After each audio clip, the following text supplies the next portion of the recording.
Buen día, Dios les bendiga, mis hermanos. Estamos aquí ya en la lección número 10 y la lección 10 se llama El maravilloso amor de Dios. El maravilloso amor de Dios. De tal manera nos amó Dios, ¿verdad?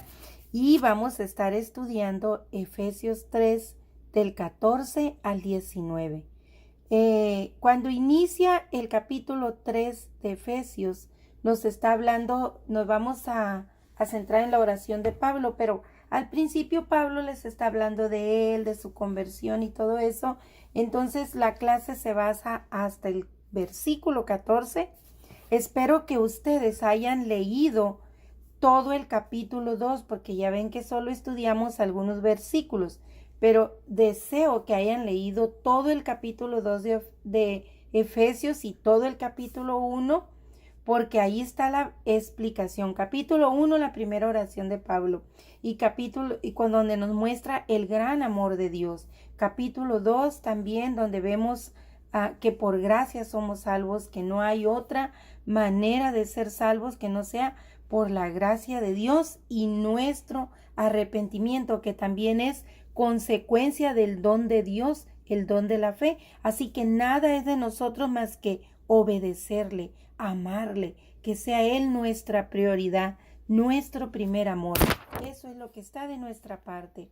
Deseo que hayan leído esos 2 capítulos y que lean el 3 completo, y hoy solo estaremos viendo los versículos, el 19 porque es el versículo clave, y el 16, ese será nuestro estudio de hoy.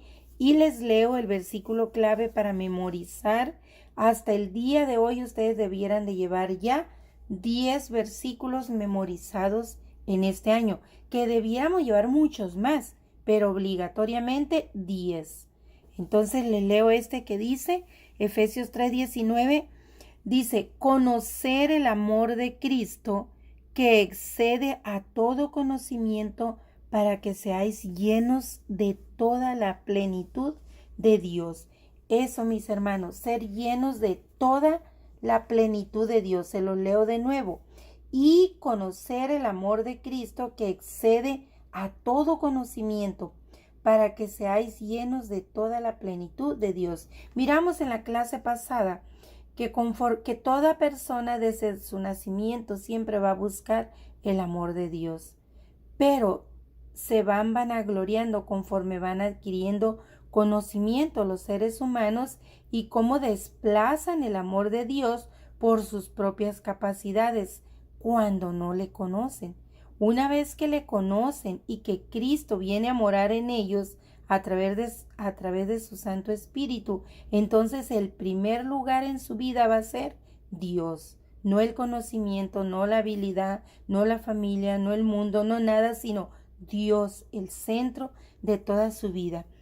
Y Pablo aquí en esta lección dice, en esta carta a los Efesios, Pablo se dirigió a Dios en 2 oraciones a favor de los Efesios. En la primera oración, que está basada en Efesios 1:16 al 23, la petición de Pablo estaba girando en torno a la relación que deseaba él que los efesios tuvieran para con Dios, que reconocieran su grandeza. Y la segunda, que es esta, la que vamos a ver en el capítulo 3, esta petición de Pablo está haciendo esta petición a Dios para que los efesios reciban fortaleza personal y espiritual, para que los lleve a tener un conocimiento más profundo como resultado de esa plenitud de Dios morando en ellos a través del Santo Espíritu, una vez que los fue adoptados como hijos e hijas. Esa es la petición de Pablo en esta segunda oración. Esta lección se centrará en la segunda oración. Como les decía, el pasaje de estudio se va a encontrar en el capítulo 3 del 14 al 19. Sin embargo, hoy solo vamos a ver un versículo. Todo esto que les he mencionado como introducción de la clase nos muestra el pensamiento del apóstol Pablo al dirigir esta oración a Dios, porque es necesario, o más bien es obligatorio de todo cristiano, entender la razón por la cual Pablo realizó esta oración. Hacemos la separación entre el aspecto espiritual y el aspecto físico del ser humano. Hay teorías donde nos muestran la dicotomía y la tricotomía del ser humano. ¿Por qué dicotomía? Porque está en dos partes, la parte humana y la parte física que se mira y la parte humana que no se mira, como son las emociones, los pensamientos, los sentimientos. Pero el Señor en su santa palabra nos muestra que somos una tricotomía, es decir, que somos un cuerpo físico, lo que se puede ver, somos algo inmaterial, como son todas nuestras emociones que no se pueden ver, nuestros pensamientos, pero hay algo mayor todavía, la parte espiritual, ese espíritu que Dios ha puesto en cada uno de sus hijos. No obstante, para los propósitos del estudio de esta clase, nosotros estaremos viendo al ser humano en su naturaleza física y en su naturaleza espiritual. Y vamos a ver para eso 3 puntos. El punto número 1, que es el hombre interior. ¿Cuál es el hombre interior? Dice, es una materia no vista a los ojos del ser humano, pero que da vida a todo el organismo. Se comunica con Dios y es en la parte donde está ubicada la personalidad del ser humano.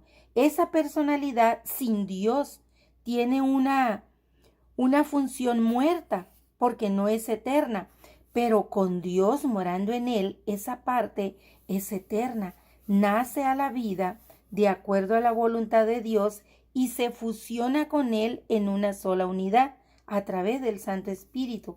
Así pues, al observar a una persona percibimos la expresión de la totalidad de su humanidad, la parte física que es visible y la parte del alma que no es visible.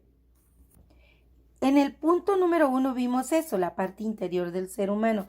Vamos a ver la parte 2, que dice, ya no es solamente la parte, sino la fortaleza de esa parte. Dice, en esta oración el apóstol Pablo también nos presentó a Dios como la fuente de las riquezas espirituales, cuyo propósito es fortalecer por medio de su Espíritu Santo a esa criatura física. Aquí el elemento de las riquezas es el término que usa Wesley cuando expresa que las riquezas de la gloria de Dios son la manera de vivir cuando estamos llenos de la sabiduría, el poder y la misericordia de Dios. No olvidemos que en este versículo, el 16, nos dice que esa fortaleza viene con poder, y lo cual solo es posible a causa de la naturaleza de Dios morando en nosotros a través de su Santo Espíritu. Esa es una experiencia que cuando estamos en crisis ocurre en un momento dado en la vida de la persona, pero que continúa mientras se mantenga en relación vital con Dios. Ahí en el momento de la crisis, del problema, de cualquier situación difícil, es donde se muestra el fortalecimiento espiritual.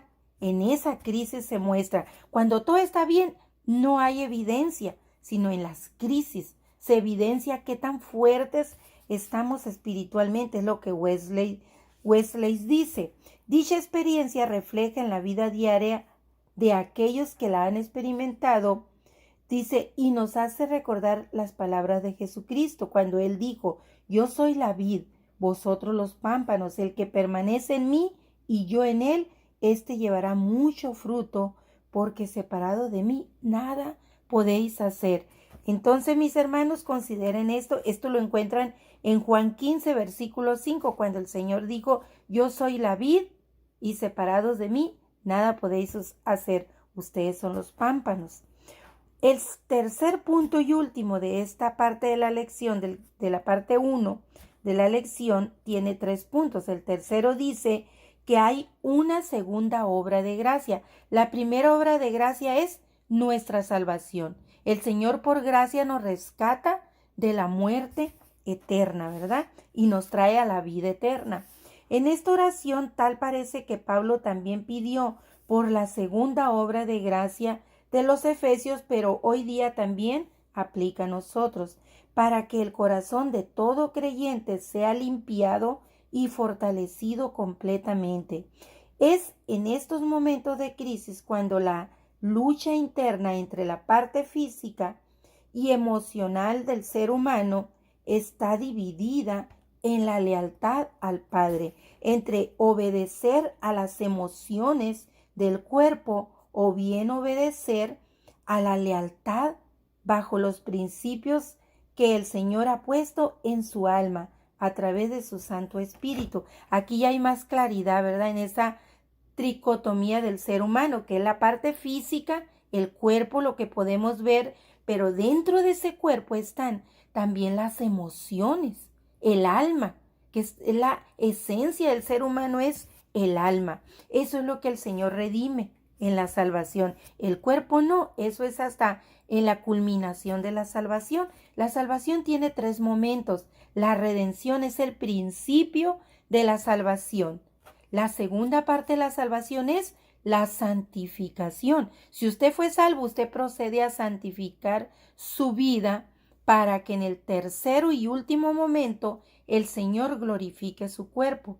Si usted no fue salvo, aunque esté en la iglesia, no se está santificando. Por tanto, tampoco el Señor cuando venga le va a glorificar su cuerpo, porque usted no va a ser parte de su iglesia. Usted no va a ser parte de su rebaño, aunque haya estado en la iglesia. Entonces, para ser iglesia del Señor, es necesario haber sido redimido y estarse santificando. ¿Quién te santifica? El Señor. Tú solo obedeces su palabra. Entonces, todos los que fuimos redimidos estamos en la segunda parte hasta que el Señor venga, o bien nosotros hayamos muerto y hayamos ido con Él. Sigo leyendo entonces, dice, porque según el hombre interior, vamos a leer Romanos 7:22 para ver cómo se comporta ese hombre interior. Digo 7:22, no 7:2, dice, porque según el hombre interior me deleito en la ley de Dios, pero veo otra ley en mis miembros que se rebela contra la ley de mi mente y que me lleva cautivo a la ley del pecado que está en mis miembros. Miserable de mí, ¿quién me librará de este cuerpo de muerte? Gracias doy a Dios por Jesucristo, Señor nuestro. Así que yo mismo con la mente sirvo a la ley de Dios, mas con la carne a la ley del pecado. Pablo está explicando la condición humana, que nosotros con nuestra mente, porque ahí mora el Espíritu Santo, queremos servir a Dios, pero el cuerpo nos jala a la ley del pecado. Por eso es que debemos de estar siempre alimentándonos de la palabra para que nuestra mente esté fortalecida, nuestra alma, y atienda a la voluntad de Dios y no nos jale a la voluntad del cuerpo. Y termino la clase de este día diciendo, dice el autor, esta experiencia o crisis que tenemos todos los cristianos en algún momento de nuestra vida impacta la totalidad de la persona en sus aspectos espiritual, mental y emocional. Y para eso tiene mucho que ver los principios bíblicos que modifican la moral del ser humano. Mas si usted no va a la Biblia, nunca va a modificar su moral. Entonces, mis hermanos, es necesario alimentarnos con la palabra de Dios para que los principios de la palabra de Dios modifiquen nuestra moralidad y podamos ser dóciles y obedientes a la palabra de Dios. Es decir, una vida en la que podemos vencer cualquier cadena, cualquier temor, cualquier tentación de pecado. Solo lo podemos lograr alimentados por la bendita palabra de Dios para poder ser guiados por el Espíritu Santo que mora en nosotros. Entonces, mis hermanos, según Juan 8:36, si el Hijo ya nos liberó, nosotros ya no somos esclavos del pecado. Vayan y léanlo. Y si el Hijo nos liberó, libres somos en Cristo. Alimentémonos de la palabra para vivir en libertad y no más esclavos del pecado. Bendecido día, mis hermanos.